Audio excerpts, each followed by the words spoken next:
Something historic happened, but not everyone is paying attention. China and Colombia signed a joint cooperation agreement under the Belt and Road Initiative.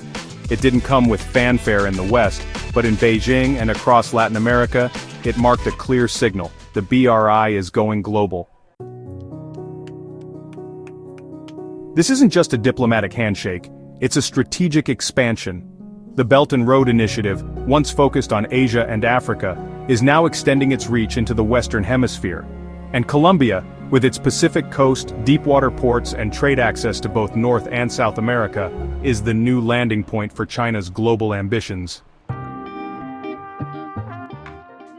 Let's unpack what this really means. The BRI started as an infrastructure play, build roads, railways, ports, and pipelines to enhance connectivity and trade. But it evolved into something more powerful, a full-spectrum strategy. Digital infrastructure, industrial zones, legal frameworks, energy corridors. Now, with Colombia on board, China is embedding its ecosystem into the Americas. This partnership opens the door for large-scale Chinese investment in Colombia's energy logistics transport and telecommunications sectors. These projects will be built with Chinese capital, executed with Chinese engineering, and likely structured under terms aligned with Chinese policy banks and development funds. Every step of the project lifecycle will extend Beijing's influence. But this isn't about controlling Colombia, it's about linking Colombia to China's broader trade routes, routes that already span Europe, Central Asia, Africa, and Southeast Asia. By anchoring a foothold in Latin America, China completes a global loop.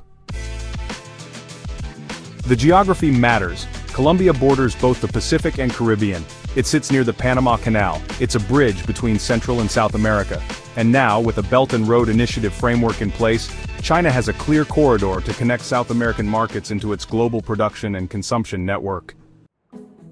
But what does this have to do with Singapore? Everything. Singapore isn't competing with Colombia, it's complementing it. Because while Colombia offers geography, Singapore offers structure.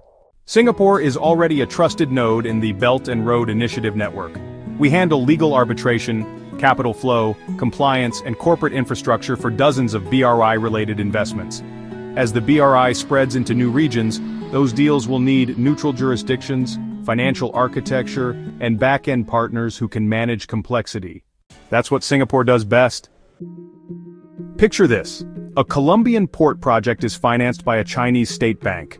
The construction company is Chinese. The materials are sourced globally. The contracts are multi-jurisdictional. The financial flows move through RMB corridors. And the legal framework needs to ensure transparency and dispute resolution. Where do you structure the deal? Where do you hold the treasury? Where do you settle the multi-currency flows? The answer increasingly is Singapore. This is the hidden layer most don't see. Singapore doesn't need to lay concrete to be involved in infrastructure. It needs to control the contracts, the flows, and the frameworks. And here's what Singaporean professionals can do now. If you're in law, learn how Belt and Road Initiative contracts are being structured. Arbitration, public-private partnerships, investment protection. These are all services that Latin American and Asian firms will need support with. If you're in finance, understand the funding stack. BRI projects aren't funded with one loan. They're layered, syndicated, blended, and often involve multi-currency exposure. Singapore's financial institutions can offer that stack. If you're in compliance, train your team on China's evolving regulatory frameworks. Understand how RMB-based settlement works. Learn the standards China uses for infrastructure monitoring. If you're in logistics or tech, think of how to digitize, track, and optimize the new corridors. Singapore's logistics tech companies are some of the most advanced in the world. These capabilities can plug into Latin America's future supply chain. And if you're in consulting, you already know what to do. Every Colombian firm trying to partner with China will need guidance. Help them build the bridge from Bogota to Beijing via Singapore. This isn't abstract. The contracts are being written, the systems are being deployed, and the windows are still open. But they won't be for long. Once Colombia is plugged into the Belt and Road Initiative network, other countries will follow. Chile, Peru, Mexico, they're already circling. And every new partner makes the network stronger. Singapore can be the quiet force behind that expansion, the country that doesn't get the headlines but handles the execution. That's how we win. So what now? This is the signal. The BRI isn't slowing down, it's leveling up. It's not just about roads and rails anymore, it's about regions. And the Americas just got pulled into the flow. If you've been waiting to position yourself at the heart of something global, this is it. If you want to track these shifts in real time with real insights, we've built a private Telegram group to do exactly that. Drop a comment within if you want access. This isn't just about China or Colombia.